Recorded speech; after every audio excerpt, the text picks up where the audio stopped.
bukan karena keinginannya. Buktinya kita selama ini sebetulnya kepingin jadi orang baik, tapi kalau tidak mendapatkan hidayah, maka berat kita untuk menjadi orang baik.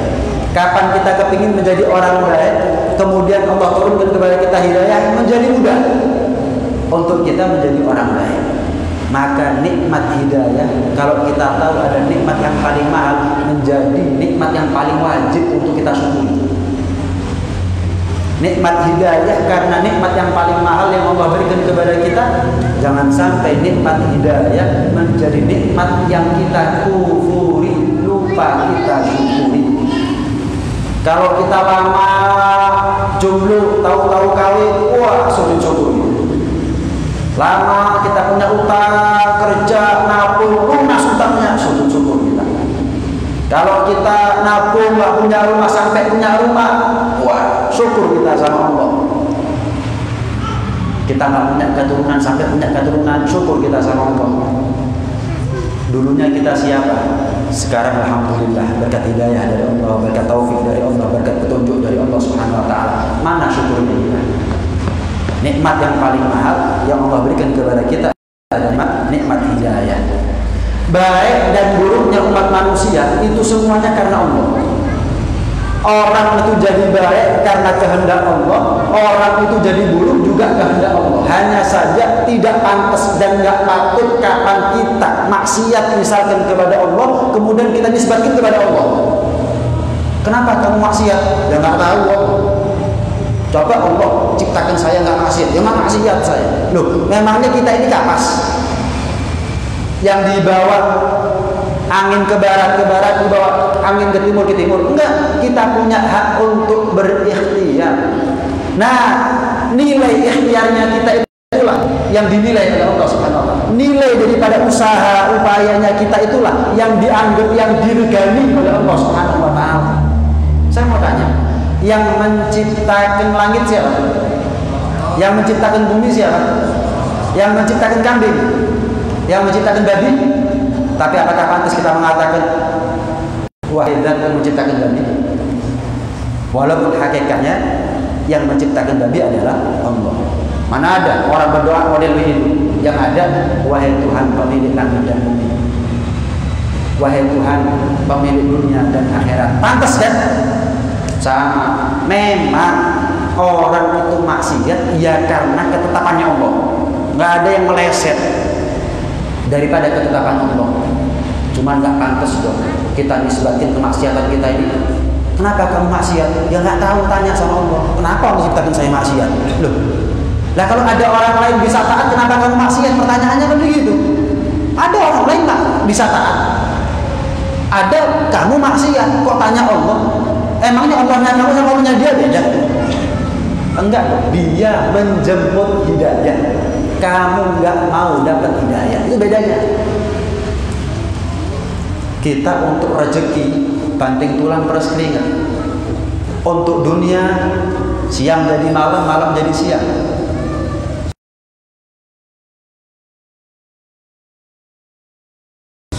Tapi untuk hidayah nanti nggak usah. Kita kalau melihat banyak rumah bagus, pasti kita doa dan berusaha untuk memiliki rumah sebagus dia. Kita melihat ada orang punya mobil mahal, mewah, pasti kita berdoa dan berusaha punya mobil semahal dia, semewah dia.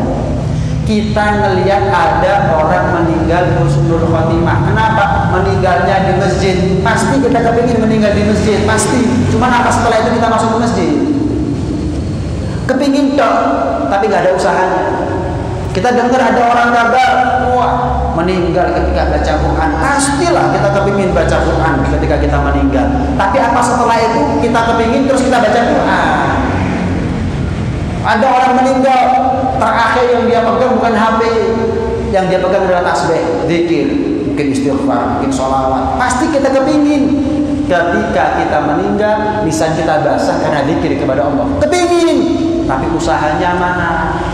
Ada orang meninggal husnul khotimah, kenapa? Sujud meninggal. Pasti kita kepingin kapan sujud kita meninggal. Tapi apa terus setelah kita kepingin terus kita banyak sujud? Nih bedanya nih. Kalau urusan dunia doa usaha, nggak pondok kepingin dong. Nyenengan semuanya nih. Kepingin rumah apa enggak? Apa enggak kepingin dong? Ini yang jomblo nih. Guyune kecut ini berarti jomblo biasanya. Kepingin enggak kawin? Cok ngomong enggak kepingin. Tak aminin loh ya. Hari sholawatan gobul. Kepingin enggak kawin? Apa cuma kepingin dong? Nyenengan. Enggak ada utang. Aku dhewe akeh. Kepingin enggak lunas? Apa cuma kepingin toh? Doa, usaha, kepingin.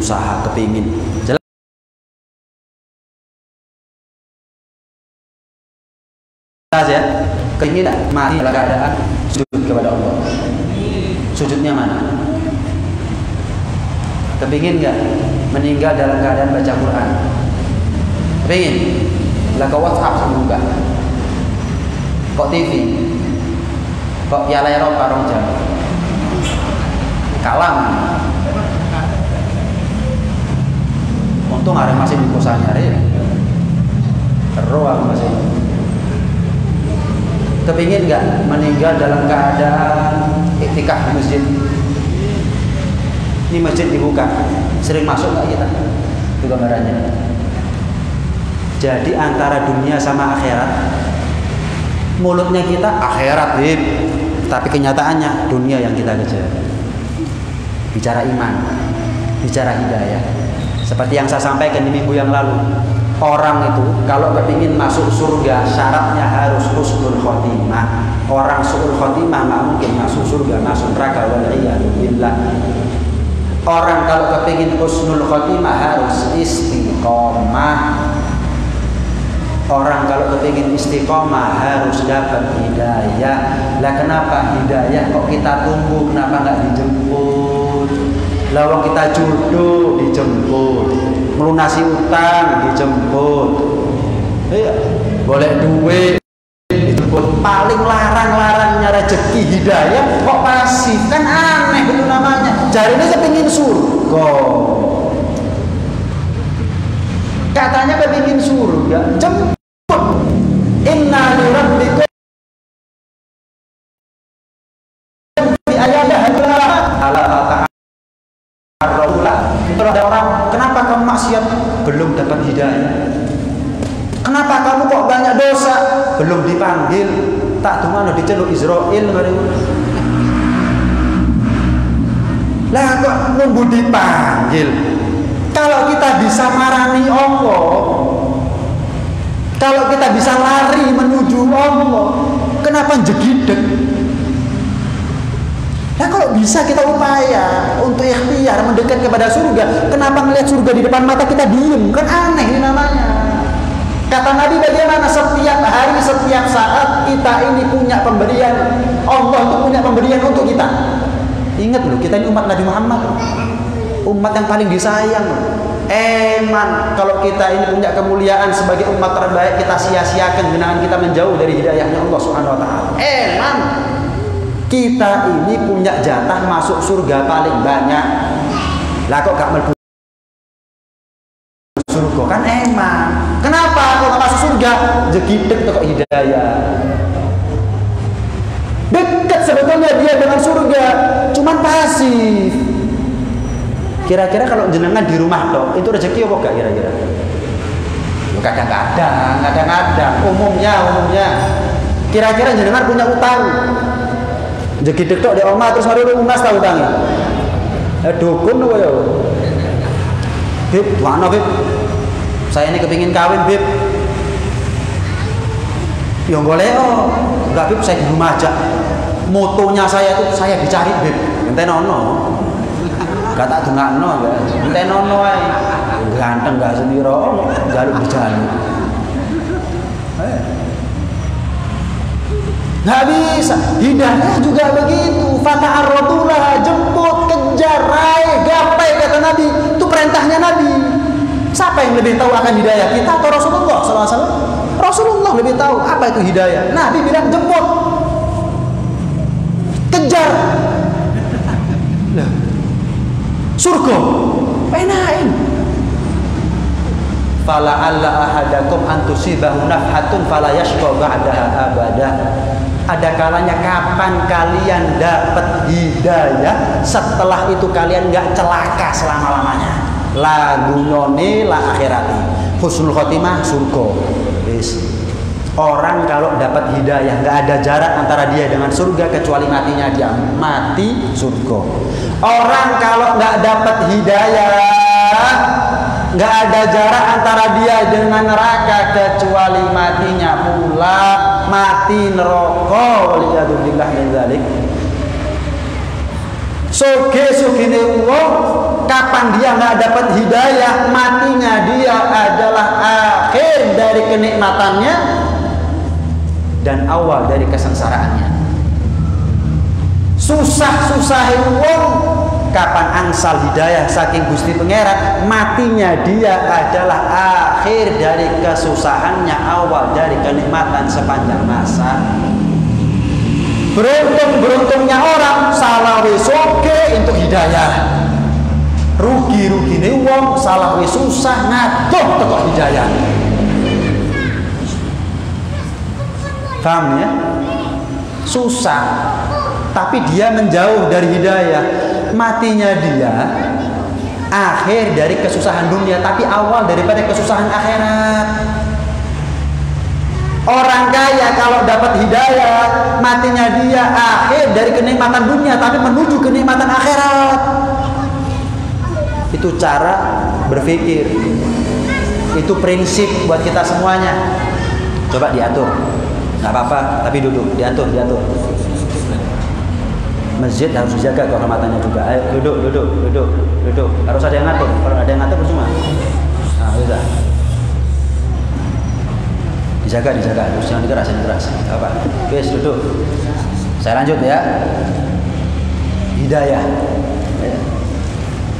Baru-baru ini kan viral ya, ada video. Ya, kakek-kakek tua keluar dari rumah makan terus direkam. Bagus nasihatnya. Ini penting. Dia bilang, kejarlah dunia, pasti tak dapat. Sudah tak dapat, kejarlah dunia, pasti tak dapat. Kalaulah dapat, pasti tak banyak. Kalaulah banyak, pasti tak puas. Kalaupun puas, pasti tak lama. Dunya digoleki karuan durung entuk. Karuan entuk gak akeh. Kapan akeh kurang-kurang, gak pernah puas. Kapan dia dapat sesuatu yang memuaskan dia, gak suwe. Saiki sugih menikmati. Uberen dunya. Tapi coba dibalik, kejarlah akhirat. Sudah kalau kita kejar akhirat pasti dapat, pasti banyak. Sudahlah banyak, pasti puas. Mosok kita langsung sudah nggak puas? Kumpul sama Nabi nggak puas?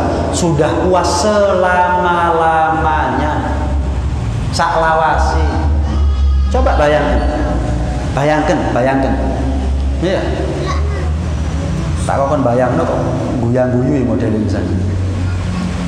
Bayangno, jenengan punya uang 1.000 triliun.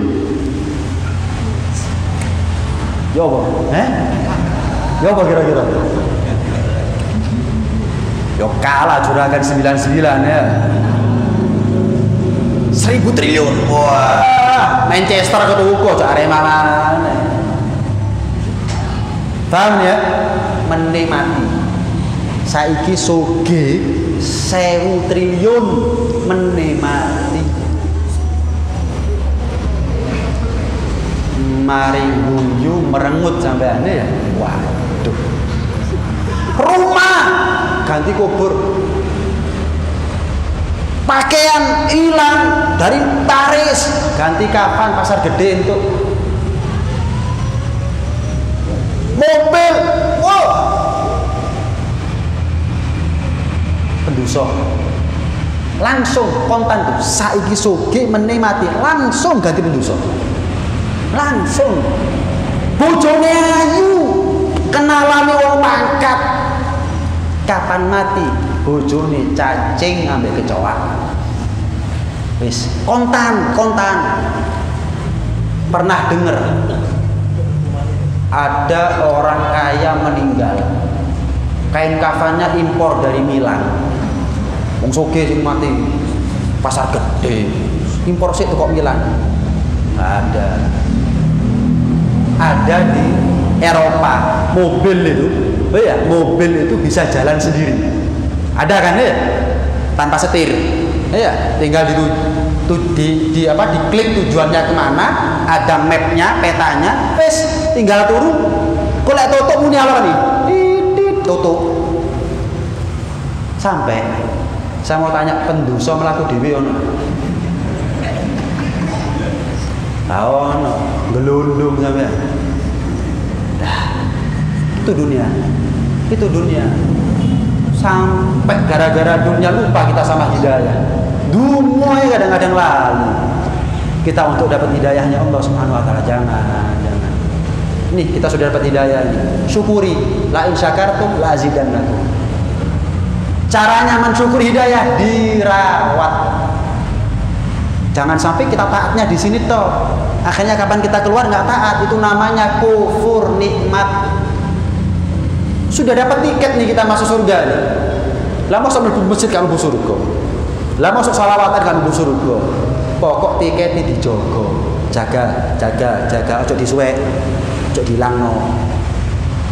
Kapan suwek, kapan hilang, gurung mesti untuk mana. Sekarang kita dapat hidayah, keluar kita nggak dapat hidayah dari Allah, belum tentu kita besok punya umur dan dapat hidayah. Reganono, saya kasih jenengan uang 1 juta, diregani apa enggak? Dijaga apa enggak? Jaga, 1 juta. Hidayah. Datang pengajian, sholawatan, maghrib berjamaah, isya berjamaah, mulai maksiat, tuh, gak ngergani hidayah. Mahal loh hidayah dari Allah SWT. Belum tentu besok kita dapat lagi loh. Wala in kafartum inna adzabi lasyadid. Ingat loh, kalau kalian kufur sama nikmatku, azabku pedih loh. Azabku ini perih. Disyukuri. Pernah diceritakan. Mungkin kita pernah dengar namanya seorang ulama, tokoh sufi, namanya Fudail bin Iyad. Fudail bin Iyad ini dulunya tukang begal, ngerampok sana, ngerampok sini. Singkat cerita, dia ngesir satu perempuan. Diikuti itu perempuan, dia Indio main. Persis apa gitu. Sekadung ngesir, dicing ya. Kutunggu jandamu ya. Fudail bin Iyad juga begitu. Wah, luar biasa. Diikuti. Oh, digambar rumahnya. Oh, kamarnya di sini. Dia kalau pulang begini, kalau malam apa yang dia lakukan. Misalkan lampu kamarnya hidup jam berapa, mati jam berapa, digambar kabeh. Sip, cocok. Sampai dia rencana berbuat yang tidak baik kepada itu perempuan. Niat nggak baik. Nyusun rencana rapi, sudah rapi. Rencananya manusia. Rapi-rapinya rencananya manusia, rencana sampai dia naik. Kebetulan kamarnya itu orang perempuan, anak perempuan di atas, naik dia. Mau munggah ondo, mau pakai tali, pokoknya naik. Subhanallah. Ketika dia akan buka pintu jendela,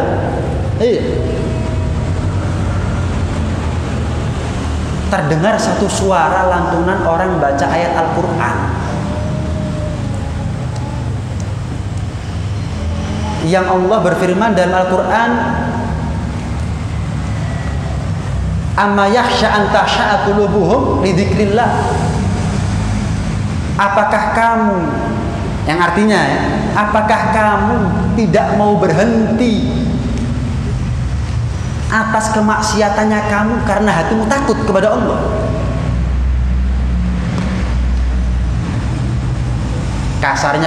Kasarnya nih. Terus no, Gusti Pangeran yang ngomong, gak wedi aku. Ya wis, terus no. Dengar begitu, Fudail bin Iyad orang Arab, dengar ayat Al-Quran, masih begal, ngerti, gemeter. Kok pas yo, aku katene maksiat, Gusti Pangeran ngomong gak wedi ya. Terus noleh gak wedi. Gemetar, gak sido. Dia balik ke markas. Di tengah gurun pasir ada gua, itu markasnya dia. Anak buahnya kumpul semuanya di situ. Ketika balik ke markas, subhanallah gak lama ada rombongan orang bawa harta banyak. Masuk ke dalam gua, dipikir tempat yang aman karena memang kawasan ini dikenal kawasannya Fudail bin Iyad. Melebu gak metu, gawa nyawa mulai gak duwe nyawa, hilang barang hilang nyawa. Wis jelas ya. Ketemu Fudail bin Iyad, ditanya dari mana kalian, dari sini mau kemana, mau ke sini. Loh kenapa kok gak teruskan perjalanan? Wah ya setor nyawa. Iya malam-malam begini lewat kawasan sini hilang buluku, hilang bondoku mas. Loh kenapa? Kawasan ini Fudail bin Iyad, nggak ngerti sih bisa ngomong Fudail bin Iyad padahal. Tapi versi tobat misalnya. Iya. Oh, karena kalian takut Fudail bin Iyad, jadi kalian nginep di sini malam ini, besok pagi terus ke perjalanan. Iya. Halaman sih. Namanya siapa? Fulan. Ah, nama saya Fudail bin Iyad. Keringetan ya. Hah? Melayu ketemu markasnya mana? Oh, ya. Tenang kamu ketemu aku dalam keadaan yang sudah berbeda. Saya Fudail bin Iyad, kalau saya tobat nggak ada lagi begal di tempat ini. Wis lanjut no. Bingung anak buahnya ini. Wis seneng ya gak perlu soro-soro wis diparani mlebu nang guwa, mlebu nang markase enak. Lah kok tobat opo iki? Ya, preman saiki bos opo iki? Tobat. Burung soge tobat. Protes anak buahnya ini. Katanya Fudail enteng. Lek kon nganggep aku bos kapan kon elek, aku ya bosmu kapan kon apik. Lek gelem lek gak gelem ya wis. Aku bosmu kapan kon elek, aku ya bosmu kapan kon apik. Lek gelem lek gak gelem ya wis. Akhirnya tobat semuanya. Ya, Fudail bin Iyad jemput hidayah sekali, dengar Al-Qur'an. Diresapi, difahami. Cukup. Lah kok iso tepak kapan aku katanya maksiat ditegur langsung. Kan enggak mau ketepaan kan versinya kita. Ya? Lah kalau versinya Allah kan bukan ketepaan, memang disetting sama Allah Subhanahu wa taala. Sama kadang-kadang orang tuh maksiat. Sekalinya kecelakaan hampir mati, duwe urip anyar, umur anyar, wis tobat aku. Apa meh mati ya? Dikai umur anyar aku nang Gusti Pangeran. Mosok ate katen maksiat mereka ada kadang-kadang. Kapan dia jemput hidayah? Siji wis. Kebiasaan hidupnya beda. Amaliyahnya berbeda, sobone siji, koncone siji. Kenapa? Aku gak koyo disi. Kenapa? Aku sudah menjemput hidayah dari Allah. Itu yang kita harapkan. Kapan kita menjemput hidayah, keadaan kita berbeda untuk selama-lamanya. Itu yang kita harapkan. Fala alla ahadakum an tusibahu nafhatun fala yashqa ba'daha abad. Ada kalanya kata Nabi, sekali-kalinya kalian dapat pemberian hidayah dari Allah, kalian enggak celaka lagi selama-lamanya. Apalagi yang kita harapkan kalau begitu? Kalau bukan hidayah dari Allah Subhanahu wa taala. Itu hadirin hadirat, ayo. Iya. Hari Senin, hari yang mulia, hari kelahiran Nabi, kita bersolawat kepada Rasulullah SAW. Ayo, ini tanda baik nih sudah dari Allah nih. Iya, ini indikasi calon penghuni surga. Ya, tanda-tanda itu nampak sudah. Dijogo sampai mati. Kapan kita mati dalam keadaan begini, surga. Mudah-mudahan husnul khotimah kita semuanya ya. Mudah-mudahan panjang umur, sehat walafiat. Kapan Allah cabut nyawa kita dengan sebaik-baiknya, seridho-ridhonya, semulia-mulianya. Dan mudah-mudahan Allah panggil kita dengan panggilan sayangnya, ya ayyatuhan nafsul mutmainnah irji'i ila rabbiki radiyatan mardiyah fadkhuli fi ibadi wadkhuli jannati. Amin Allahumma amin. Amin ya rabbal alamin. Saya baca doa maulid.